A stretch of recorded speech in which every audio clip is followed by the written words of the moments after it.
Hello and welcome to the Southbound Sports Show. I'm your host, Richie Leahy, here with my co-host, Matty B. I'm trying to get him on video right now. But big game coming off Steelers Monday night, losing to the Bengals. And I'll say I called it before the game. At least I think I said they were going to lose to them. But I've been calling it for a few weeks now. And I think that the Steelers should have just rested Ben Roethlisberger. He looked like complete trash. And the second half, they should have just pulled him. I mean, you're getting fumbled snaps. You're getting all kind of other stuff. He didn't look good out there. And the Bengals are a bottom team. The Chiefs had just won against the Saints on Sunday. So they were going ahead and pretty much staying ahead of the Steelers in terms of the bye. So I really didn't see a benefit to him playing. And I still don't, which brings up my question, Matt. Do you think teams going into these last 2 weeks should rest players? Do you think it matters? I think it depends on the situation. I mean, obviously, it's easy to look back in hindsight and say, oh, yeah, Roethlisberger should have been resting. But at the same time, knowing what they have currently, if Roethlisberger isn't pushed out, then you're basically just saying we're going to lose the next couple weeks. But I don't even know if they do. Like, would a backup quarterback have performed as bad against the Bengals? The Bengals were 2 wins or whatever. What do they have now? They have 3. So they were at 2 wins at that point. Well, I mean, Pittsburgh has been such a bipolar team. Like, when you look at the games, and granted, I know a lot of people will look at the roster and say, well, they played a bunch of nobodies and teams that were affected with COVID when they were on their 11-game win streak. But talk about a tale of two teams, because during the win streak, they were moving the ball efficiently. Like, they were playing like the Steelers that we grew up watching, where, like, you knew going in, the games that they should have won, they won. Like, yesterday should have been a game that, like the commentators at ESPN, everyone had Pittsburgh picked to blow them out. And when they're really rolling, that's exactly what they do. They take teams like that. You know that they're going to beat them. They beat them, and it's on to the next week. But whether it's the pregame shenanigans, whether it's just letting bad teams hang around, whatever factors you want to put on it, it just puts Pittsburgh in a spot where now you're looking at them, and I think specifically offensively, there's just no rhythm. There's no consistency. There's no nothing. They're just flat. Well, that's why I was thinking you put the backup quarterback in, and then you focus on some of the other issues like the running game and try to get things like that going. I mean, I know Connor didn't play at least significant time if he was in. Don't remember seeing him out there. But it's not like the running game was doing anything. I thought Snell, I thought he was going to be better than what he is. Coming out of college, I thought he would be at least a guy that could hit the holes. There's a few times where he makes one cut, he gets a couple first downs. And instead, he's running right up the back of the guard or the center. So I don't know what his issue is, but he's definitely not the answer. And I wish he could be a little bit more productive. And I don't know if it's something that he just has to learn. I mean, they always talk about coming from the SEC, you should be able to play against NFL-type speed guys, but he's just not showing it. Like, he played much better against SEC competition than what he's showing. And, I mean, it's not like the Bengals have a great defense. So you should be able to get another yard or two if he makes the cut or just doesn't miss the hole.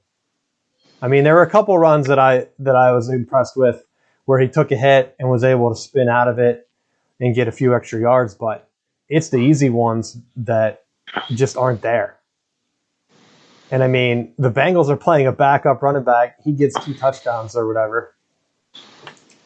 It's like, why? And Ryan Finley, how does a quarterback run a quarterback read and run in for like a 20 or 30 yard touchdown, whatever that one was, to pretty much put the game away? I don't know. That's where some of the defensive injuries are showing up.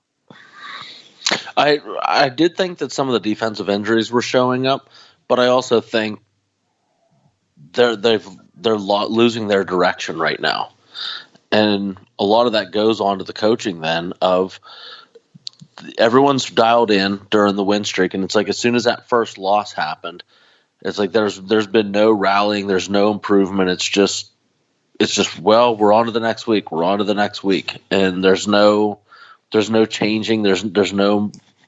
It doesn't look like they're doing anything different.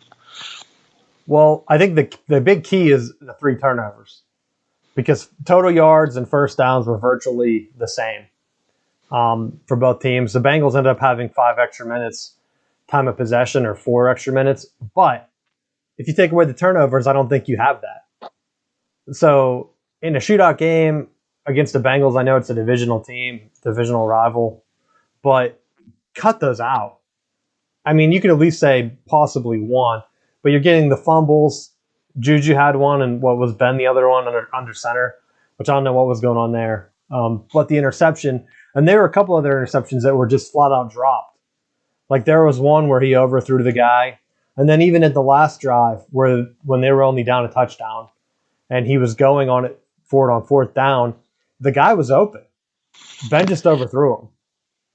And so that's where I'm saying, if his arm is the issue with the offense, let him rest and let guys go.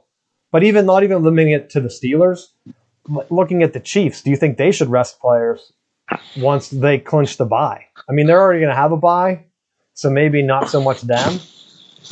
But there are other teams that, just looking at the playoff picture, might be able to use some of that time to heal some guys up and see what happens. I mean, looking at the Saints. Well, here's an option for you. If you're a team like the Chiefs, you have a younger for them. I feel like their roster is a lot younger than a team like Pittsburgh's. What you do is you play with house money at that point.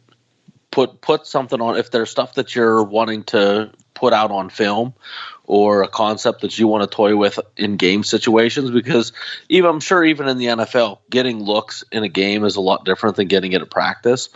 That put something out there that, like the first half or first quarter, treat it like one of the preseason games that they didn't do, and just go ahead and say, all right, well, let's just see what this. You'll get some snaps so that you're not completely like taking the week off. You're still focused, you're still doing, but you're gonna be limited to first quarter or first half, and then up, down, good, bad, ugly, whatever.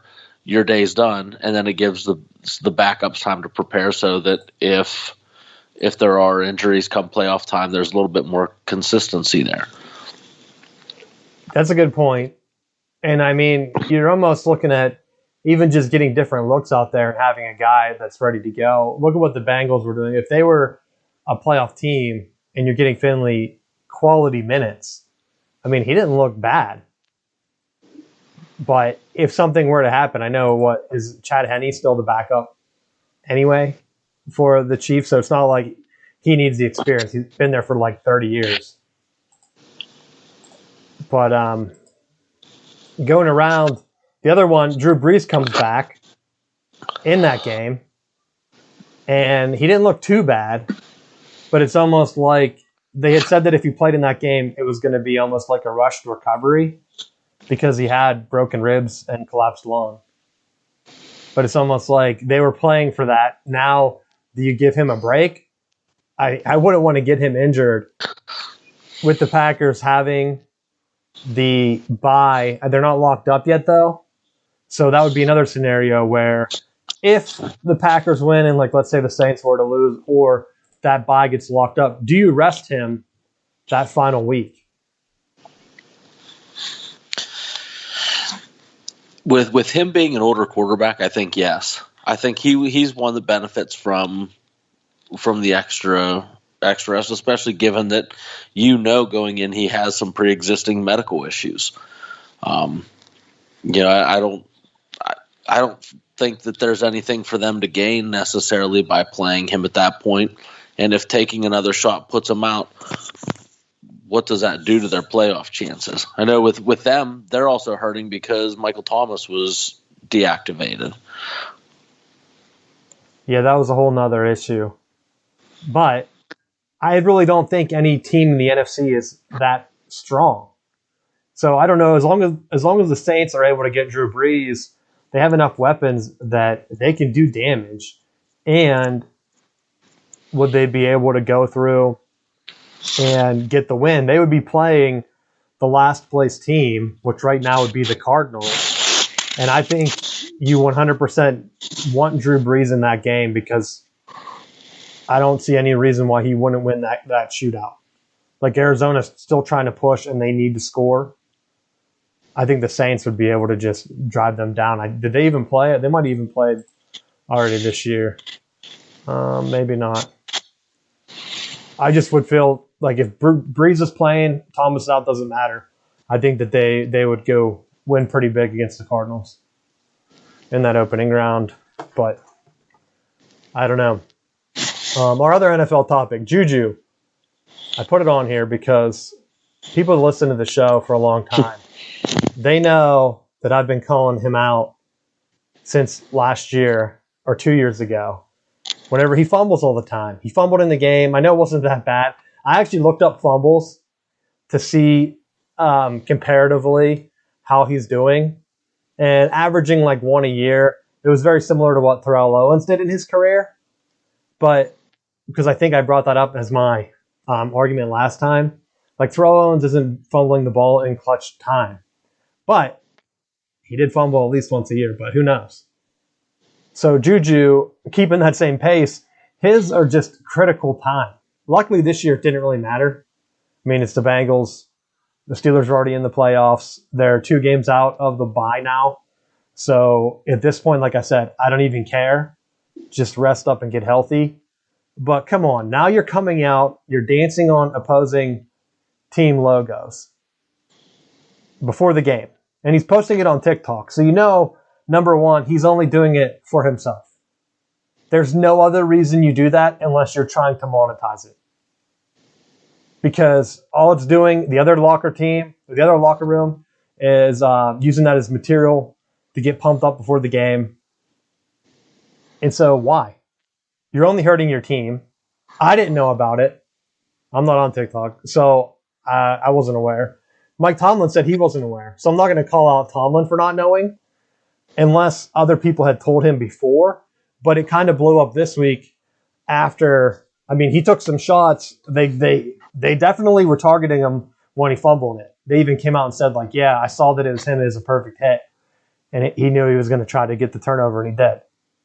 The Bengals guy. So they saw he's doing it. They told him actually not to do it, is what I saw. Like the Bengals had said, like, yo, don't do that. This is disrespectful. And he still did it anyway. Apparently the Bills players called him out after it, said that they were motivated against him. It's like, why? I brought up his stats. If the Steelers, he's definitely not a number 1 wide receiver. So if the Steelers think they can move him, I think they should trade him. What are your thoughts on that? I know it's out of left field, but it's not out of left field. He hasn't had the production, and I think he's with the way he's acting. It's one of those things that when you're winning games, no one gives a crap what you do. But now it's easy to call it into question because of what they're doing. Like when you're doing these self-publicizing things, and like this isn't something new. He's been doing it for a long time where he posts all this stuff, and he does a lot of charity work, but he's also doing a lot of charity work making sure that he has his camera crew with him and that everything's being documented and published. So, he does have that large social media presence, but there's that fine line between doing what's right for the locker room and what's right for yourself. And I think what you're seeing now with him just doing this and the team is sliding, instead it would be a better show to not do it. Hey, we just got our ass kicked the last 2 weeks. Maybe I don't do it this week. But it's just like a blatant, like, no, I'm going to keep doing this at Cincy and then getting targeted and destroyed. And I want people to know that I'm not against celebrating. And I mean, I loved it when Devin Bush drug his cleat and messed up the Spartans midfield logo before the game. And then when they were doing their dance, he wouldn't get out of their way. I thought that was awesome. But he was actively talking trash. Like Juju's just kind of doing it in secret just so that he can promote himself on social media. Like he's not out there talking trash. I watched the video. He comes out, he has his camera crew, like you said, set up, or someone's definitely filming him for the purpose of only social media. He goes out there, he's dancing, he spiked the football on their logo. And then what? I mean, he's not backing it up. It's not like he's trading punches or like fighting someone trying to get the yards. He's not showing it on the field. But here's the other thing. What kind of mental midget are you that you watch him dancing and you're like, now it's game on? Like it's one thing that if he's out there and like it's a demonstrative thing to like, yes, this is against this team and I'm doing this purpose. Like he's like a little kid out there just doing it for himself. And like to think that there are professionals that are looking at him dancing on the logo and like it's going to sound hypocritical, but in a very different way. Like Pittsburgh fans got all bent out of shape when Hushmanzada took the terrible towel and like wiped his cleats with it.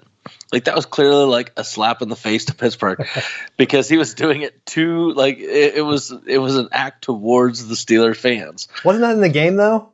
Yes. I was gonna say I didn't know if I was misremembering. No, you are right. But then you look at like what Juju did. It was pregame.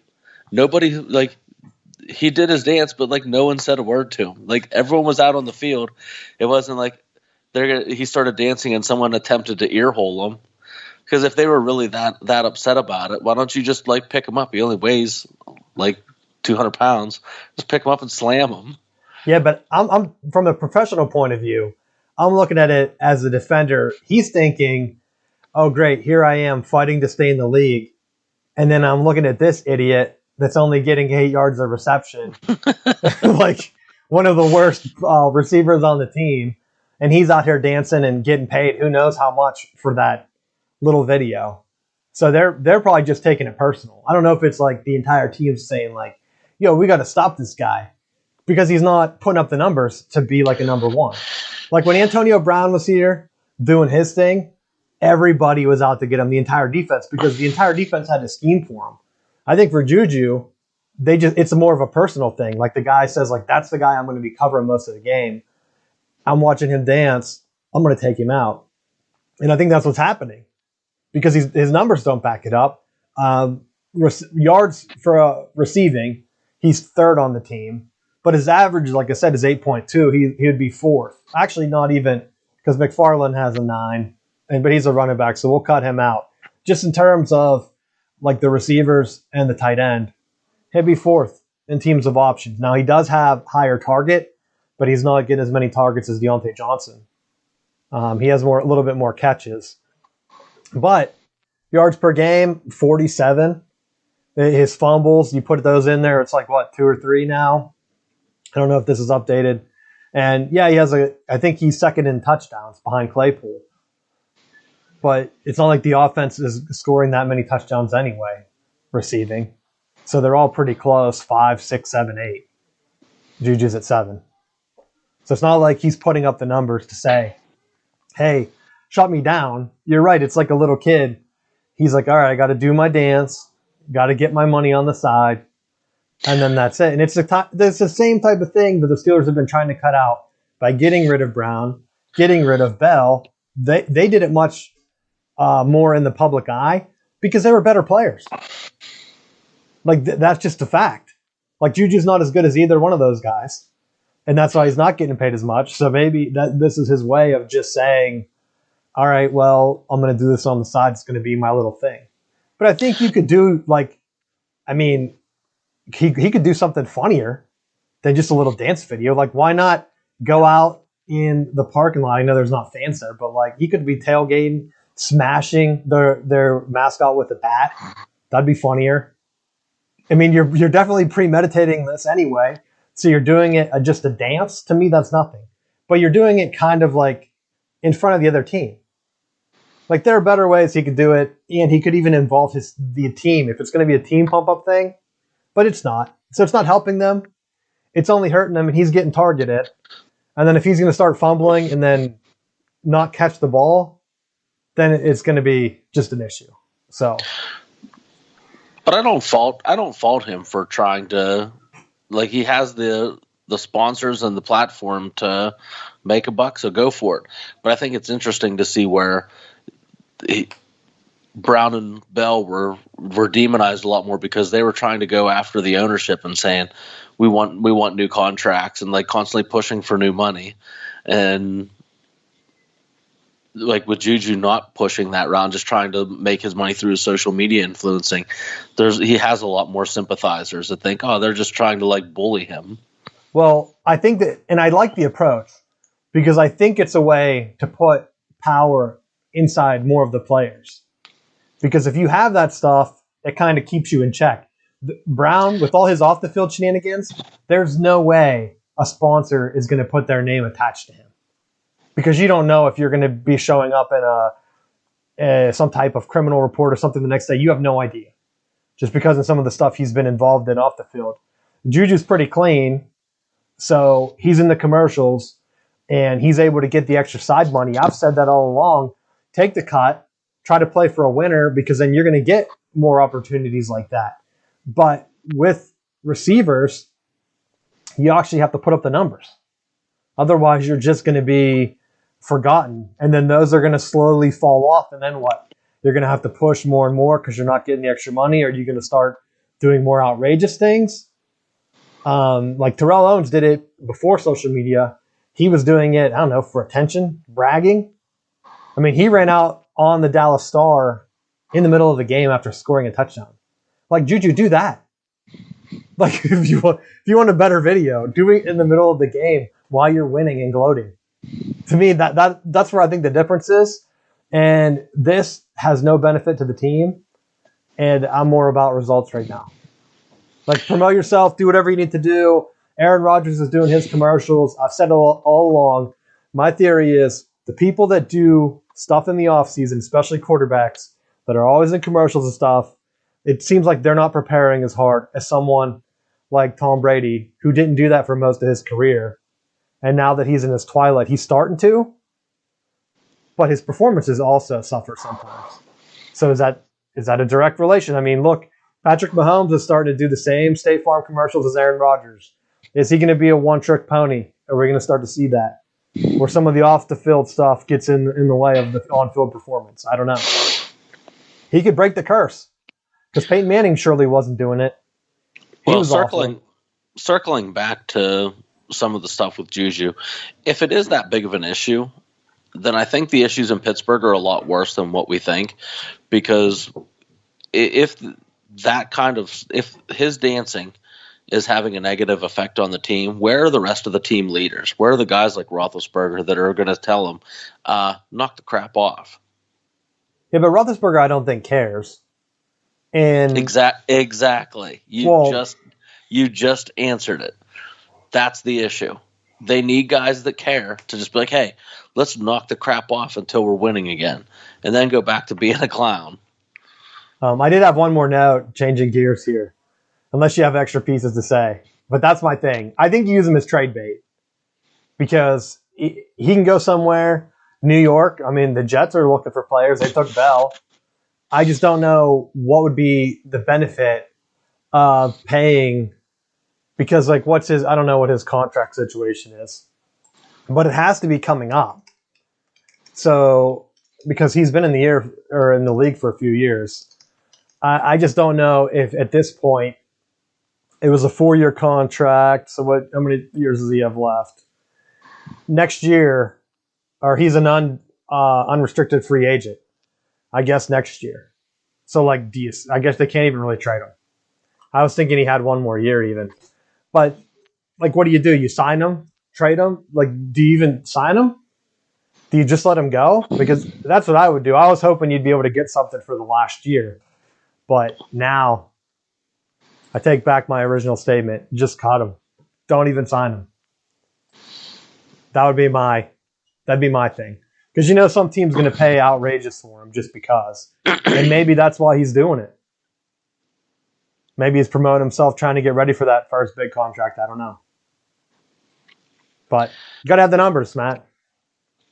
Oh yeah. Oh, I agree wholeheartedly. Yeah, I should have looked that up first. My bad. I had my notes because I've been stewing on this. I wanted them to trade him last year, which would have worked out in there. My other thing, this is just my note, because another thing I talked about is safety.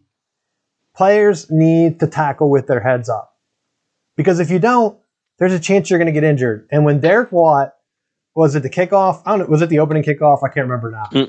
Yeah. But when he ran down, it looked like he kind of got pushed. Keep your head up. I mean, I don't want to see another player paralyzed. Look at what happened with Ryan Shazier. I thought we were seeing it again, the way his arm twitched. And I got a text that was like, I thought he broke his neck, and I was thinking he could still be injured. Like, we don't know. They had to help him walk off, so it was at least a concussion, I would think. But you never know. That's why players, if you want the league to continue, at some point there has to be a shift where they're teaching to tackle with your heads up and better form. Like, I know it's the kickoff, and that's where I think in 10 years, I think the kickoff's gone. I know I keep saying about doing numbers on it to compare punts to kickoffs, but the kickoff play, all it takes is one trip, and you're stumbling, and like that. I couldn't really tell because they didn't really show it a bunch of times, of course, but and I didn't have rewind set up. But what's he going to do?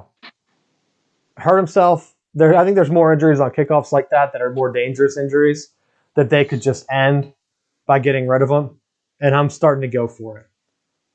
So that's my last bit. You have anything on that? You're a coach. What do you think? No, I really don't have a whole lot else. I mean, it's just you got to be careful, and you got to do the things to keep your players safe. I mean, you stress it, you practice it, but unless the players actually follow through with it, it's tough to police. Yeah, I don't know. It's gonna have to be a shift all the way down, and that's where teams that are like, "Oh, football's at risk. Football's at risk." It's not really at risk, but I think that they need to focus on it and just have that. Going through the league now, playoff picture, shifting gears a little bit. Looks like the AFC is down to potential 3 teams for that last spot: Dolphins, Ravens, and Raiders. I think Gruden is done this year. I mean, I know we've been getting caught out on the Gruden stuff, but at this point, I was expecting them to make the playoffs. The other big key would be, do the Dolphins take that last spot? They're up over the Ravens right now. And if I'm being honest, the Steelers are right now the 3 seed. They would play the Colts. I don't know how I feel about that. But I think I would take either matchup, the Colts or the Dolphins. I think it works out in Pittsburgh's favor. What do you think on the AFC picture?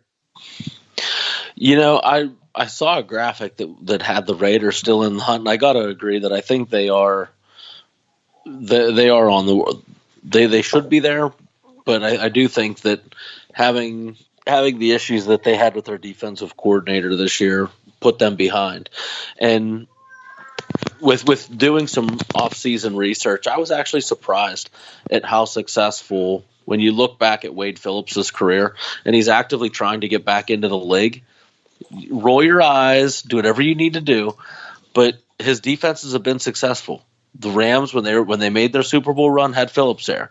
He helped Peyton Manning get a Super Bowl. Peyton Manning didn't win a Super Bowl if it wasn't for Wade Phillips. What year was that? I guess he's been on and off head coach. His head coaching career wasn't that good. Head coaching career hasn't been good, but as a defensive coordinator, he's been phenomenal. All he's done is built successful defenses. They're scoring enough points. The Raiders are scoring enough points to be successful. They have the run game. They have the tight end. They have the downfield threat and Ruggs. They have all the pieces there offensively to score enough points to be consistent. All they need to do is not give up 50 points a game, and they'll be all right. I don't know. I'd have to do some more research on that, because at first I'd laughed at that, but I didn't realize that he was on the Rams team. The Broncos team was kind of a perfect mix. Look, I'm telling you, he was with the Texans for a while when J.J. Watt was successful there. I've done my homework on this one, dog. Well, he said he's interested. So we'll put it at that. The Dolphins play the Raiders this week. The Raiders have to win out. The Dolphins also play the Bills. So the Dolphins would have to lose both those. The Ravens would have to lose to the Giants and the Bengals. That's why I think it's a no for me, dog. There's no way the Ravens are losing to both the Giants and the Bengals. So the Raiders will be done probably this week and at least the following week, if not. If they end up beating the Dolphins. I just don't see the Ravens doing that. Maybe, but Burrow's out, right? I don't think he's coming back. I know Finley looked all right, but Bengals aren't scoring a ton of points against that Ravens defense, and it's not like they're going to be able to stop them. So, I don't know. Moving on to the NFC stuff. The Redskins, they were so close to punching it and going above, but they lose to the Seahawks. They're still in charge. The Cowboys are right behind them. And then you have the Giants that are also tied. And then, of course, the Eagles are down. I think they're done. They're not exactly eliminated yet because it's the same scenario. They do have the tie. So I think they could win as long as Washington loses their last two games and the Cowboys and everyone else does their little thing. I don't know. I didn't write all this out. But Washington just has to win one. They do play the Eagles one game, though. And then, of course, they play the Panthers this week, the Redskins. So they can go ahead and clinch if they're able to beat the ailing Panthers, which would pretty much lock that last one up. And then you're looking at what I said was a key matchup, the Buccaneers and the Rams. The Rams have the go-ahead right now. They would play Washington. Tampa Bay, though, if they're able to jump them, that would be big because they both have the same record now after the Rams lost to the Jets, which inexplicable. Like, why would you be losing to the Jets? And number two, Jets, why are you winning? Because that went ahead and put you in the number 2 spot for the draft. So Sam Darnold was like, yeah, I was super excited. I'm like, yeah, because now they might not draft the quarterback. Of course you're going to be excited. So I could see where he's trying to win and Gase is trying to win because if Gase goes over, he's not getting a shot at a job. Let's be honest. So he's probably out of the league. It's going to give him the Josh Rosen treatment. Yeah, so, I mean, he saved his job. So big shout out to him. I know I had said about maybe the Steelers making a move for him because why not? At least have a semi-backup quarterback that can move the ball. But I think that's going to be the big key. The Rams have 2 big divisional games against the Seahawks and the Cardinals that are both fighting for playoff spots. The Buccaneers get a nice cozy Lions team and then a Falcons team, which I think goes ahead and locks them up. Although, they're now only 1 game behind the Saints. The Saints have the tiebreaker because they won both games against them. But I will say this. If Tampa Bay jumps up and jumps over them, I don't know if it gets them in a better position than playing Washington in the first round anyway. I think it's impossible for them to catch Green Bay. I don't know what the tiebreaker scenario would be in that situation, but that's what I'm looking at. I think just in terms of playoff matchups, that's going to be the big key.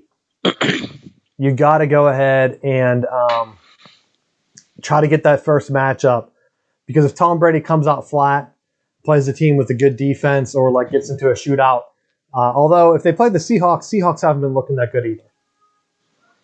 So I think for Tampa Bay fans, you have to be looking pretty good, looking at your potential matchups in the playoffs.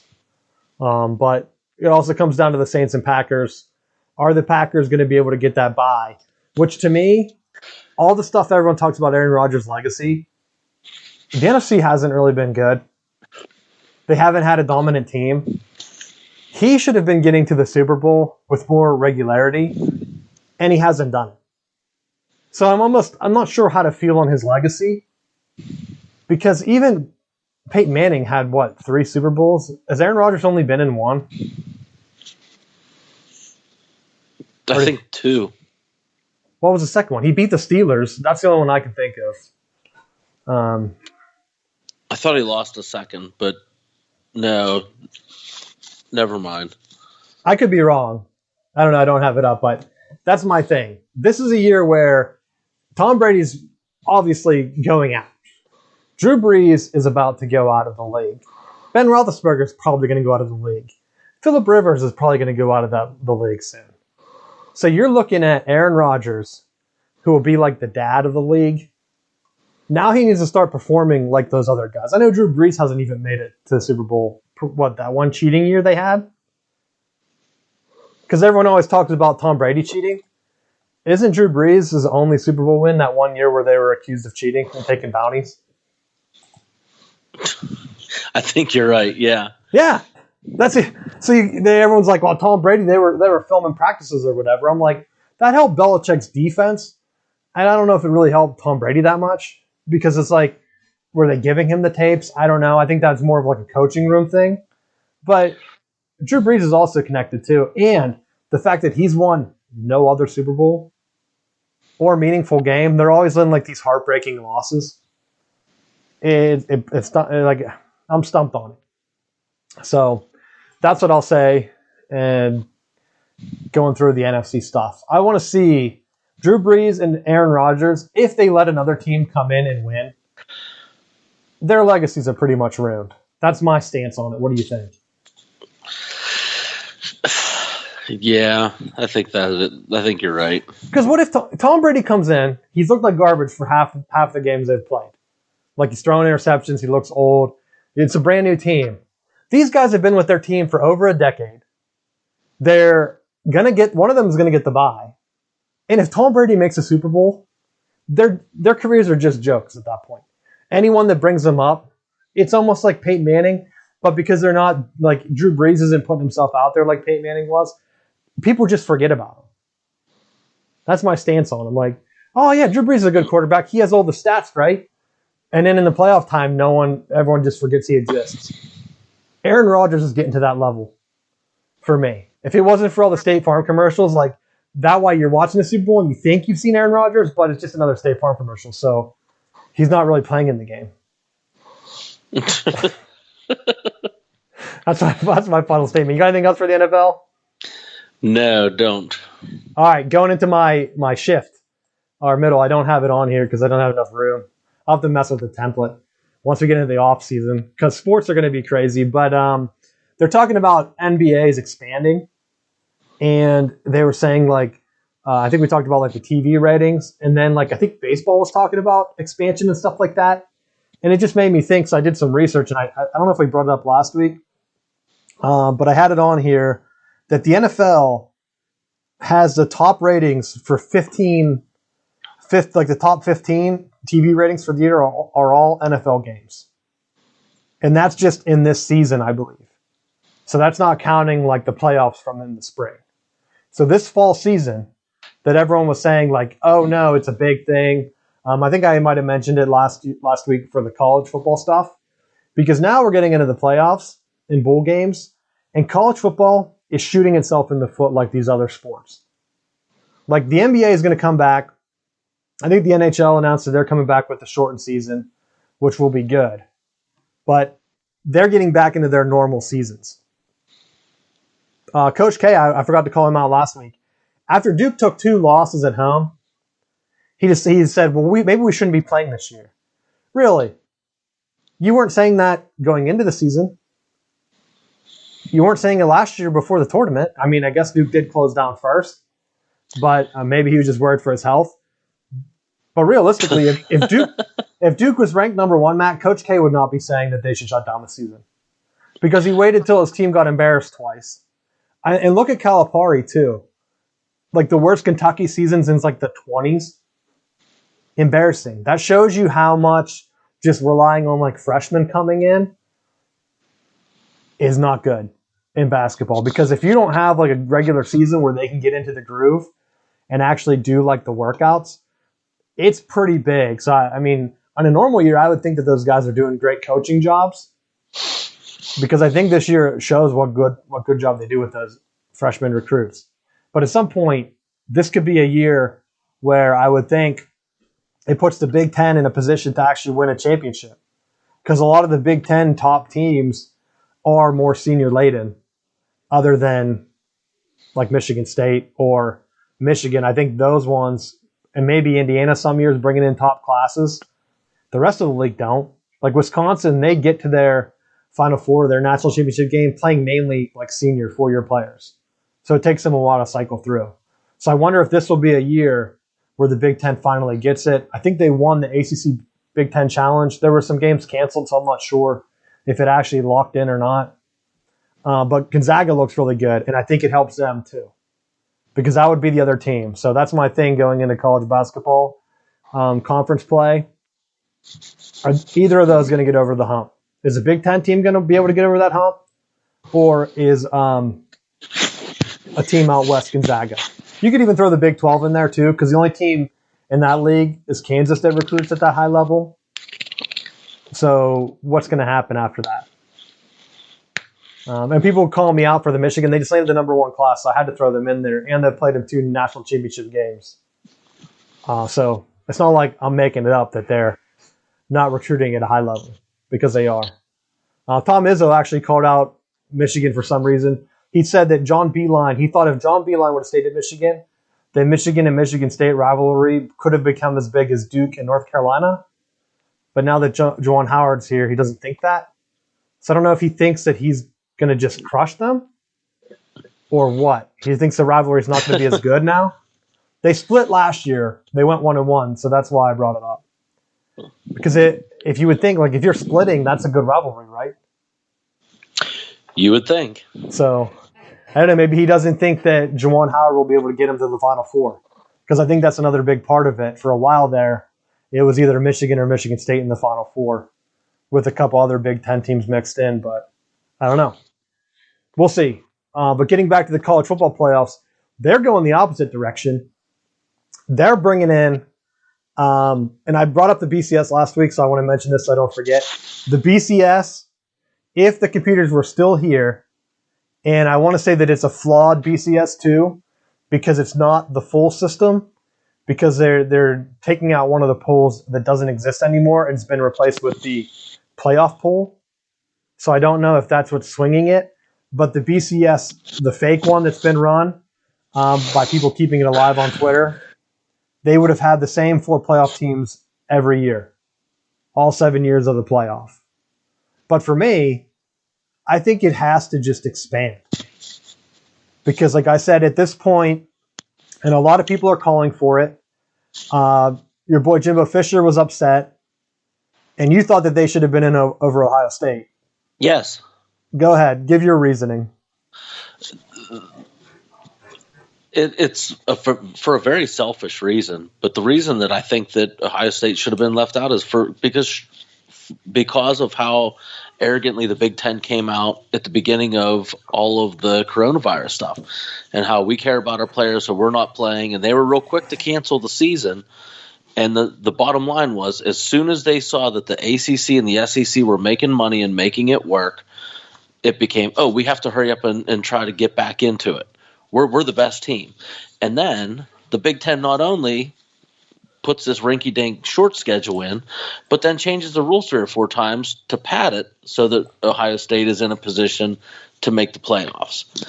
And to have them in that spot, now, are they one of the 4 best teams? Absolutely. I think that they're one of the 4 best. However, to me it sent the wrong message when they allowed them to play a shortened schedule to basically play nobody. I mean, they had 2 tough games the whole season, and they got gift wrapped into the playoffs.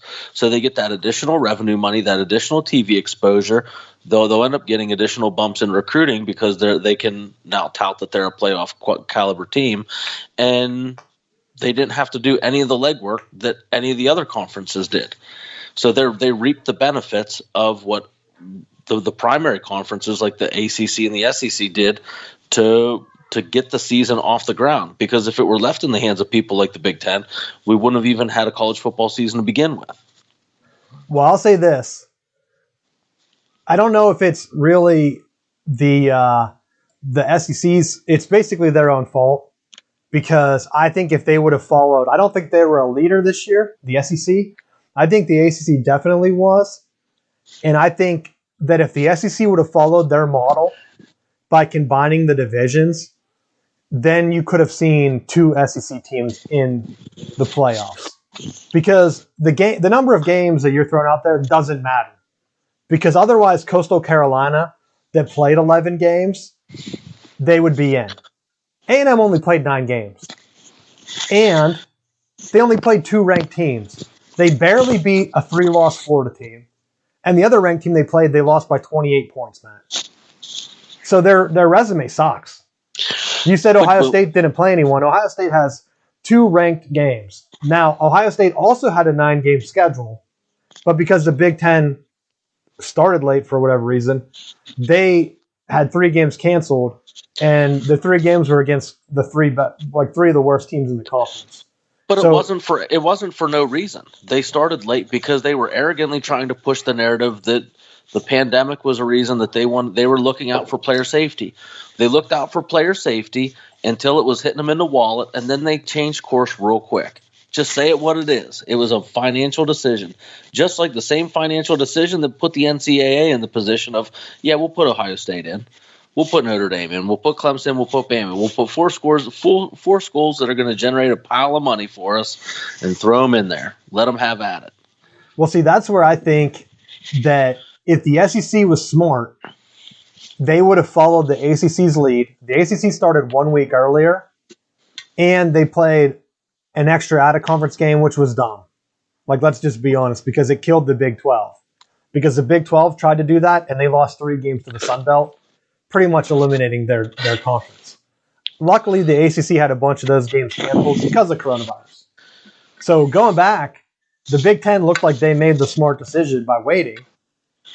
But I don't know how many games actually got canceled per conference.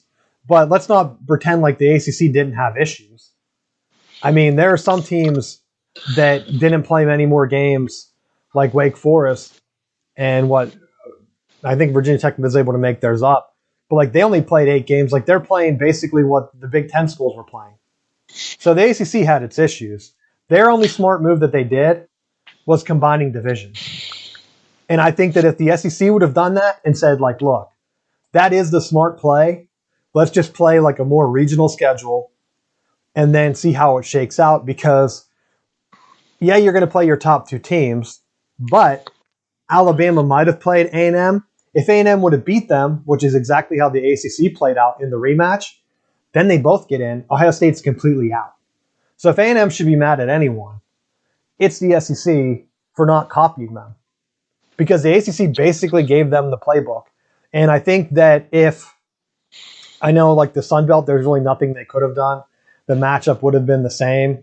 It ended up being canceled anyway, but they had already known based on the poll that they were out. The one conference that did screw themselves was the Pac-12 because USC was undefeated, and because of their weird schedule, Oregon is now the Pac-12 champs. It makes 0 sense. Washington had to cancel, so now you have 2-loss Oregon as your conference champion. And that put me over the edge. I think that conference championship games should just be eliminated. I think you should just go with one division. I don't care how big your thing is and play pods. And whatever your schedule is, that's going to be it. But I think they need to expand the conference, the college football playoff first. Because these bowl games are garbage. And the fact that like Army wasn't going to get in until Tennessee got hit with their coronavirus thing is just a joke.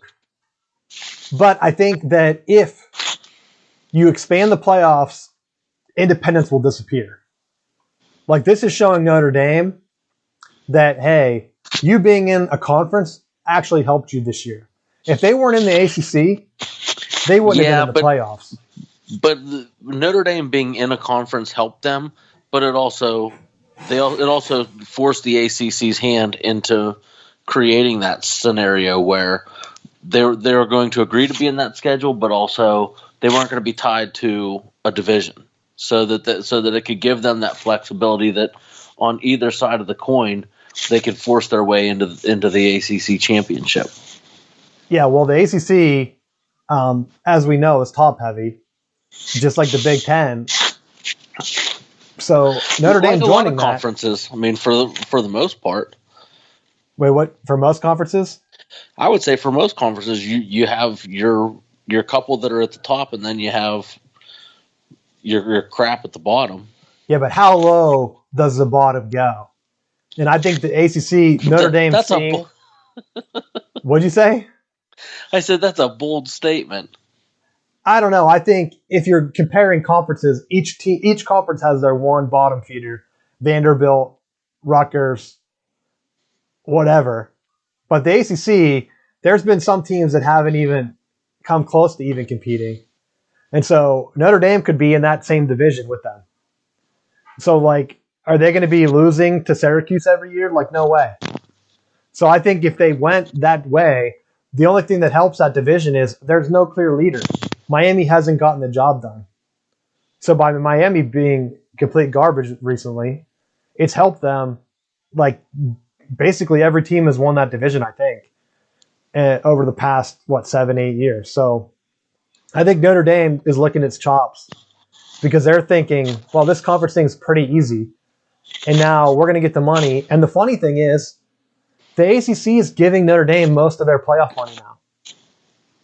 Like, they don't split the Notre Dame playoff money. And I said this before. When Notre Dame makes the playoff, they get 100% based on their agreement, unless they changed it this year. I don't know if that actually came out. So they're just laughing.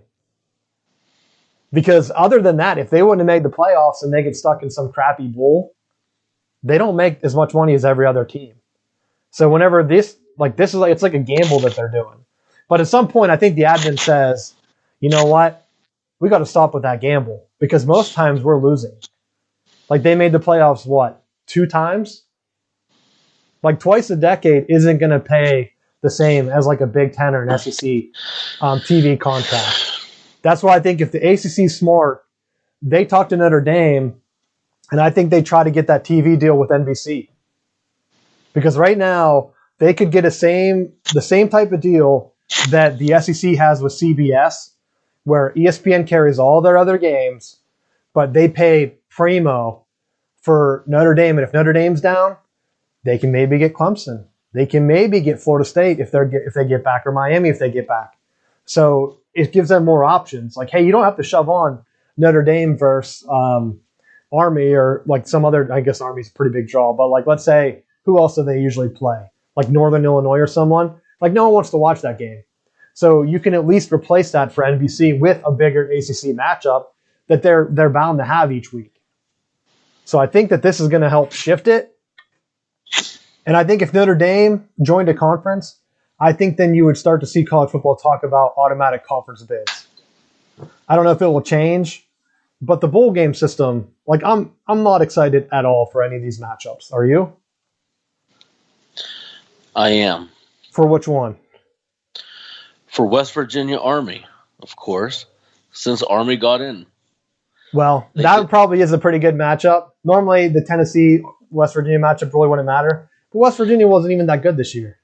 Guess what? I love the fact that West Virginia stepped up and was like, they were going to leave, what was Army, 9-2? Yeah. 9-2 team, and you're like, no. Like, if anything, eliminate the I'm tied to X bowl. Like, why do certain conferences have to be tied to certain bowls? Just if you're good enough to go, get the invite. If you're going to have 1,000 bowl games, there's no reason that a 9-2 team should be left looking on the outside in with teams with losing records getting in, just because you're on the coattails of a successful conference. That's just a money making thing. They just didn't want to get stuck picking like a 5-1 Buffalo Bulls versus 9-1 Liberty Flames, knowing that 1 million people are going to tune in for that matchup. But if you can get maybe the Buffalo Bulls playing some team with a pretty big following, like the Tennessee Volunteers, even if they're only 3-7, maybe 4 million people watch that game then. Like, that's the only reason why there are bowl tie-ins. It's not about getting the better teams. And that's why I think if Notre Dame joins the conference, they could just say, like, look, no more independence. Like, join a conference, BYU go back to like the Mountain West or whatever, and then try to go ahead and get some type of expanded playoff. Because I think if you go that route and they jump to 8, I don't think they can go right to 16. I would like to see all 10 conferences get an auto bid because I've seen some people throw out, oh, do like 10 or 12 and just give the top 4 teams a bye. It's like, why? Why not have them play winners from the other conferences? If the other conferences are so bad you don't want to include them, why wouldn't that be the same as a bye? It's kind of like a tune-up. I mean, even the 16-1 in the basketball tournament has only happened like, what, once? That Virginia team? But at least it could happen. Because, like, does Alabama want to play a Marshall team? I don't know who won that, like, the other league. I don't know who the lowest rated team would be from the other division, but that's my thing. At least give some of these lower bowls people want to watch because they're playing for something. So next week, whenever we get back, I'm going to try to bring in some TV ratings. I would be shocked if they didn't go down. But who knows? And I think that will be the thing. This could have been the year because they talked about an emergency playoff expansion too, and those conferences shot it down. So like you would have been looking at only one Big Ten team in and multiple teams from the other conferences. Like Big 12 would have been included. Maybe they would have included Pac-12. I don't know. But Texas A&M would definitely have been in, but those conferences said no.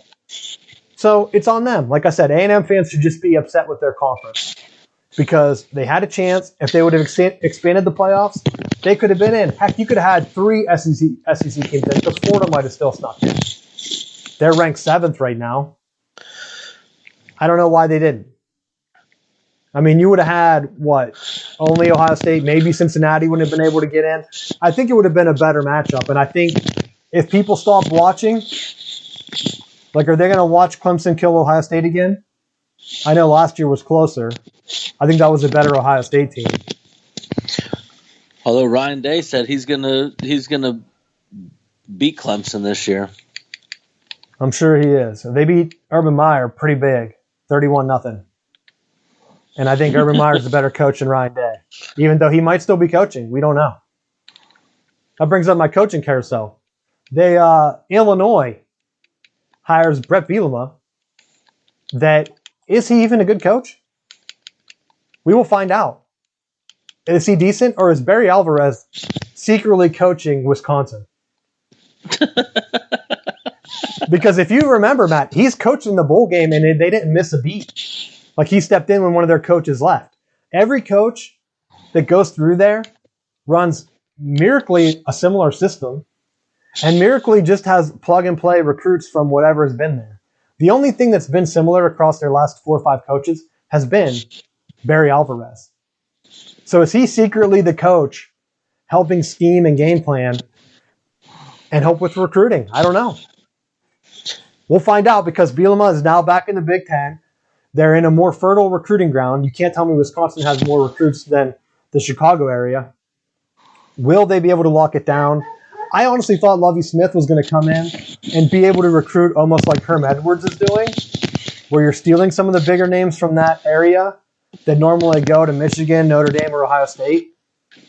Instead, he wasn't able to do that. And he wasn't able to get other guys from St. Louis and stuff like that, like no one from the area. It was really weird. And then, of course, it hurt on the field. So they fired him.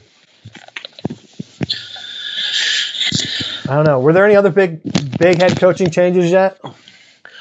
Well, I think this is going to have some effect on the playoff. But looking at Notre Dame's defensive coordinator going to Vanderbilt, while it's not the biggest hire, the flashiest hire.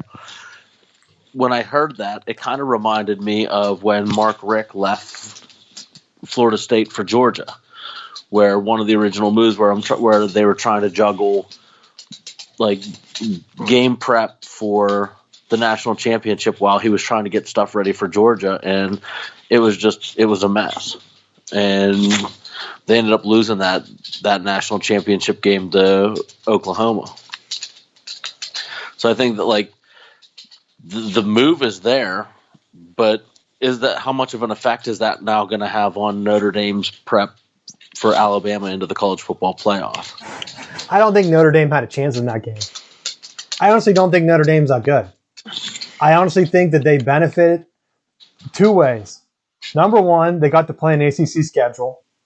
Number two, they played Clemson at home without the starting quarterback. I know everyone said the backup did well, but you're calling different plays. The game's a different flow. As you saw in the championship game, that was a complete blowout, and Notre Dame looked like garbage. I think you see the exact same thing in the playoffs. And I wonder if Brian Kelly jumps to the NFL. There's been rumors that he almost took it last time this happened. Did they make the playoffs and get blown out? Or was by Alabama. Well, that was a national championship game by Alabama. Did they play them twice? I can't remember if they played in a playoff game or not. I don't know if I can find a list. But this could be his last chance. If he's not able to get it done and he says, you know what? The way Notre Dame is right now, I'm never going to be able to make that jump. What if he just goes ahead and makes that change? They were in a semifinal against Clemson in 2018. They lost 30-3. So every time they've been, Alabama was 42-14. Every time they've jumped up to that stage, I don't think they're able to make that jump. So I think it will be a similar beatdown. I mean, that's almost like they lost to Clemson this past week, the same score. So I think they get in based on their name, and people are hoping that they tune in to watch them lose. I honestly think that's why they were cheering for them. Because you could have said that they could have been out instead of Ohio State. Because Ohio State, you don't know which team's going to show up. You don't. They could put on a big show. They played Clemson close last time. Notre Dame hasn't played a big team on a big stage close in who knows how long. So they had their chance. Matt, they could have been undefeated in conference play and gone back to being independent next year. And then if ACC said, why don't you join us? They'd be like, too easy. That's easy mode for us. But instead, they went the opposite, and they got crushed. And so I honestly have zero faith in them winning Alabama. And I think Alabama just runs away with it. I mean, Dabo's been talking a lot of trash on Ohio State. So maybe Ohio State gets fired up. I don't know. We'll see. That's like the Juju factor. He's calling them out, saying that they only played 6 games, very easy to scheme for. That's what he said last time, too, and they crushed him. Like the 31-0. He said, that was the easiest tape he's ever studied. And then Ohio State was like, no way, and then they got shut out. So the amount of trash that he's talking makes me think that he knows something about Ohio State. So we'll see. Well, I think it just helps that he has Brent Venables as his defensive coordinator. As long as he doesn't get pulled into the Alabama or the Auburn job, I think they stand a good chance. Well, what about your boy Hugh Freeze? Tennessee and Auburn are both talked to him or asked to talk to him. I want to say that I don't know that I think Hugh Freeze is in a really good spot right now. I don't know that for as much heat as he was under when he was at Ole Miss, that would his family allow him to go back into that SEC fire? Where right now at Liberty, he's in a good spot. Yeah, but you got to think Auburn would be protecting you. I wouldn't go to Tennessee if I was in. Auburn's 100% the better job. Auburn's going to be a dumpster fire. You say that now, but every time I think that, they hired Gene Chizik, Matt, and won a national championship. Gene Chizik barely won at Iowa State. In terms of what the hell kind of hire is that? I don't think people remember. Now, of course, they ended up firing him right after that, and everyone was like, oh, Cam, that was all Cam Newton. That wasn't Chizik at all. He was 5-19 at Iowa State. Miraculously won a national championship at Auburn. So I can't say, whoever they hire is going to be a dumpster fire. 100% not going to be a dumpster fire. I think the boosters will throw their money, be able to get their recruits or whatever. And, I mean, it's pretty clear that they're paying recruits. Look at Tennessee got hit with something. Georgia got hit with something. And now Florida gets hit with something, which I wanted to bring up because I think it's bullshit. Because the timing in the report from the NCAA, they are reducing Florida's ability to recruit from 2019 through 2021.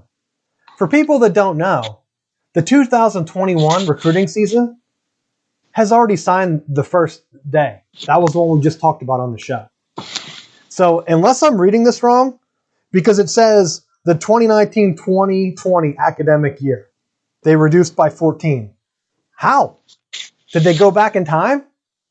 Did they just say, like, look, these are the guys we signed. We have this many open spots.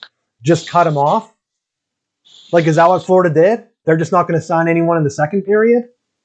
Because how do you go back in time and reduce recruiting capabilities, Matt? I don't know. That's nice, though, that you get caught and you go, all right, well, I guess we're done. Thanks. Because I sent you the thing. I'm like, I can't be crazy reading this. Well, that's why I sent it to you in the first place, because I thought the same thing when I started reading it. Was like, what is this? Well, I saw it earlier, and people were wondering on Twitter about it, and so I'm like, they have to be reading it wrong. So then when you sent it to me, I just was like, I'm going to copy and paste it, because the way they're talking is, it's almost like Tennessee. I don't know, did they say that they weren't taking the bowl because of coronavirus, or were they just self-penalizing like LSU did? Oh, we're just going to take a bowl ban this year when you're 3-7. Like, that's what it reads like to me. And the NCAA is like, okay, we're fine with that. And that's why I think some of these smaller conferences like Cincinnati, like the AAC, they need to push harder. Because I think for them to be included, like, I know that they're going to play Georgia, and the bowl prep is probably laughing like, haha, we matched him up with Georgia. Georgia's not known for making big game wins. They're the same as Notre Dame. So they could very easily get crushed by Cincinnati. We don't know. Like when UCF took down Auburn, Auburn's hit or miss. So Auburn could have killed them. And then no one would have talked about it. If Cincinnati gets a Georgia team that's just shows up and they're a mess, they could easily win and claim a national championship. And I think they should do it. And I think they should just parade around with it. And like tell people to play. Because I said all along, BYU should have been included. Like realistically for me, I would like to see BYU join the Mountain West. And I would like to see a situation where they're an auto bid. Whoever wins that, I think it would be a lot more fun with a Boise State or Nevada or San Jose right now that's ranked, or BYU, whatever team comes out of that. And there are some other ones that could win it, Air Force. Like you're giving the service academies a chance to come back. Like right now, there's no chance for like Army and Navy, and every year it gets worse and worse. So by giving these other conferences a chance, who knows? Like I'm sure that one of the other conferences would make room for like the Army or Navy. I mean, UMass jumped out because they were jumping up to a bigger conference. I don't know. Like Sunbelt's down teams. I don't know if Navy would jump into that because Maryland's kind of close. I mean, I don't know. Or Navy's already in a different one. So it's just Army. Army, BYU, Liberty, and UMass are the four. Sorry. So I don't know where Army can jump in, but UMass needs to do the same thing. They need to jump in. And I said, give it a chance. Because like BYU right now, they're crushing UCF. It's 49-23. I don't think they're coming back. That was their bowl game. So their season's done. They don't get to play another game. They barely lost to Coastal Carolina. Coastal Carolina, I don't know what their bowl game situation is. They're playing Coastal Carolina's playing Liberty. Yeah, so that's a lose-lose. Guess what? Win your bowl game, claim a national championship. But do they have the balls to do that? They had already sent out like the joking tweet to UCF. It was like, can you send us the name of your parade director? Because honestly, I would. And everyone's going to laugh it off. But, like, you can't tell me, like, oh, watching Notre Dame get killed again would be more fun than watching Coastal Carolina supposedly get killed. Because we don't know. We don't know how that would go. We've seen Notre Dame get killed by Clemson. Do we need to see that again? Do we need to? Because that's my beef right now. So I know I'm off the coaching carousel. But speaking with Alabama, the Heisman, Smith, they're talking about giving him a Heisman as a wide receiver. This is my last big thing I wanted to hit on. I think that he should definitely be in consideration, and I would rather see him win it than Alabama's quarterback if that's the direction they're going. But I did see some comparisons to Desmond Howard where people are saying that his numbers are better than Howard's, but they're not if you average him in. When Desmond Howard won it in 1991, and I know Tim Brown won it before him, there was a couple receivers there, teams didn't pass the ball. So, like, Desmond Howard only had 62 receptions on the year. He had 23 touchdowns. Like, Smith has 98 receptions, 30 more. He only has 19 total touchdowns. Desmond had, and I'm including Desmond's kick return, he had a punt return against Ohio State where he struck the Heisman pose, pretty much sealed the deal. And then he also had a kick return for a touchdown. Smith had one punt return for a touchdown. But the yards and stuff are all in Desmond's favor, except for the receiving yards. But if you look at the average, Howard's slightly better. I'm not saying that he's light years ahead. I'm saying that he's close enough now to Desmond's numbers. He's only 4 touchdowns behind, 15.8 Howard receiving yards a catch.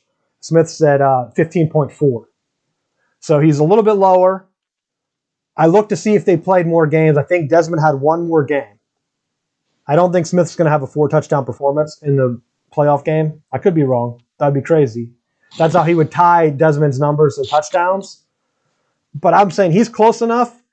I would rather see him win it than another quarterback. Unless it's Trevor Lawrence. What's your take, Matt? I can see Trevor Lawrence taking it. But they're saying that he's out because of the coronavirus games he missed. But you know what, then? The person who should get it is ETN, who I would think, I know he doesn't really have the stat line for it, but watching him play, he's a guy that I would love to see him in a Pittsburgh Steelers uniform, because I think he would solve a lot of the issues offensively that Pittsburgh has. Because when you look at what was Clemson's production drop-off when Trevor Lawrence got hurt, it was 0 because you just hand it off to the stud and you let him run away with it. Well, they're not even considering him. He's not even in the odds right now. Smith's the favorite. Mac Jones, Alabama quarterback's number 2. And then Najee Harris from Alabama is number 5, which, if you're familiar with how the Heisman works, you vote based on region, basically. So there's been times when you throw a couple players from the same team, they split votes, and no one wins it. And so then you're left with a team or a winner that's kind of out of left field. Florida quarterback Kyle Trask is 3rd, and then Trevor Lawrence is 4th. Although all of those players are pretty much in the same region, so I don't know if it hurts them. But I definitely got to think that they're going to vote the Alabama guy separately. Could Trask just steal it? I'm not saying he doesn't deserve it, but they are the worst team. I think Trevor Lawrence, looking at him, Clemson hasn't had a Heisman winner since who knows when. Was it the 80s did they had one? I don't know. He definitely made a difference. If you looked at just the Notre Dame game and you said, I'm going to judge him on that, you're talking about the best player. It's supposed to be the best player, not the best player on the best team. Because even Alabama, you're splitting guys with 3 guys. Are they just that much better than everyone? But I kind of want Smith to win it if it's not going to be Trevor Lawrence. If Trask wins it, I'll say, oh, that's okay. I mean, he wasn't on the best team. They've had their own issues, as we looked at, but there's nothing that would say, like, oh, cool. Wonder if, the Steelers would draft Trask. That's the kind of guy you can get in the second round that might be able to back up Roethlisberger, like I said. And you're like, oh, that's a pretty good pick. I feel more comfortable with him already in the offense. That's how I would feel if the Steelers got him in the second round this year. And they were like, we're going to have you learn behind whoever they bring in. My dream. But that's not going to happen. But I don't know. That's what I'm looking at. If Mac Jones gets it, that's just such a safe pick. And I really don't want him to steal Smith's votes. But I don't know. I bet because then even ETN, he's going to split votes with Trevor Lawrence anyway, and people are just going to vote for Trevor Lawrence. So I don't know. There's no West Coast player that's included in the odds that I've seen that could come in and steal it. And that's where I look at BYU's quarterback. I think the knock on him was that he had the really bad game against Coastal Carolina. So that would be the one where you come out, he's putting on a show tonight, Zach Wilson. But whenever the game was on the line, their undefeated season, he didn't come through. He didn't have the Heisman moment. He could have had it. He had the completions, threw the interception. His rating was lower, wasn't as high as normal. But I think if they would win that game, he could have had a Heisman moment if he had like a touchdown or something at the end where they came up short. If they would have did that instead, I could see him winning it over everybody just because of how close they all are. But that's my thing. You have anything else for college football? I know we're about time. No. Last thing for the final bell for me, Michigan, let's go, Don Brown. There are 6 coaches that they had contracts running out on. And I don't know how to feel because, like I said before, we don't know if Harbaugh's staying yet. We just know that as of right now, I don't think the coaches that needed their extensions are going to get them. Supposedly, Don Brown was telling recruits that he wasn't going to be there but to sign with Michigan. And then immediately recruits were coming out saying that they were never told. But you kind of have to be in the dark to not know that Don Brown was on the chopping block. There's been rumors of Harbaugh getting pushed out. So I don't know what to believe, but it's a bad look. And if Michigan has this many miscommunications, I said before, keep Harbaugh. He's able to recruit on a national level, which is a hard thing to do. When you're losing, it's extremely hard to do. I don't even know how he's doing it, Matt. The team looks like garbage, and yet players are signing up to follow him. But I think he should have cleaned the entire house. And it doesn't look like he's going to do that. So I'm not sure how to feel about it. I think they're 2 years too late on Don Brown. I think they should have cut him after they got crushed by Ohio State a few years ago. Was it the revenge tour year? One of them was a pretty bad blowout that I thought, oh, Michigan looked bad. Like just watching him not make adjustments and continuously give up 3rd and longs. I mean, that was it. Plus, I think the recruiting holes are 100% on him. Like, you're the defensive coordinator. You got to know which recruits you're getting. And if you're not recruiting as a top team, you're not going to win. So I think that that's what really shot him in the foot. And I think that's why they let him go. Are they going to make enough changes to make a difference? I don't know. I still think the offense is pretty much the problem. You have no quarterbacks prepared. I don't know where they go from here. The other teams that didn't make moves yet that I've seen, Nebraska and Penn State, I don't know what is going to happen there because we'll see how the playoffs go. I think Penn State declined a bowl game. Michigan declined a bowl game. I think a lot of Big Ten teams did. So we'll see what happens. Hopefully we'll have more next week as some bowl games come in. But you got anything else, Matt, to close it out? I just wanted to say, as far as the firing of Don Brown, I still think when you look at his body of work over the last couple of years, I think they were trending in the right direction. But I almost feel like a move had to be made somewhere to try to give Harbaugh some breathing room. And sometimes when you're dealing with some of the issues that Michigan was dealing with, that maybe a new face, just a change of scenery helps with across the board, just general issues that are going on in the program. So, I mean, if it means moving someone out, hopefully they have someone good in mind to step into that role that will fill that. And I know you've kind of felt strongly over the last couple of weeks about getting rid of them. So hopefully the grass is greener on the other side. And I'm not against the guy. I like Don Brown, and I think he had an awesome defense in 2016. And I think they just didn't capitalize on it. He took some recruiting losses, had some guys playing weird positions, and then not recruiting cornerbacks whenever your entire defensive scheme is being able to have cornerbacks play one-on-one. Like, that's 100% on you. And then not being able to adjust it to get them help over the top. And I think you saw it this year, where no person watching the defense, if you watch any tape on them, every opposing coach knew that there were going to be guys on an island. You're giving up 3rd and 30s, Matt, regularly. It's like mind-blowing. So I don't understand why, but it's 100% on him. I don't know if he is stubborn. That's what everyone says. I don't know. He's been successful with lesser recruits at Boston College against teams like Clemson, so it's baffling.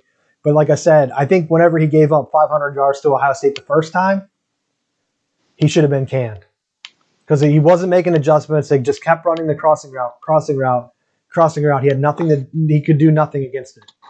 I think they should have just fired him right there and said, look, we need to change. But didn't happen. So we'll see what happens. And we'll see what happens to get across the Big Ten because that's going to be another big thing. No team looked good this year.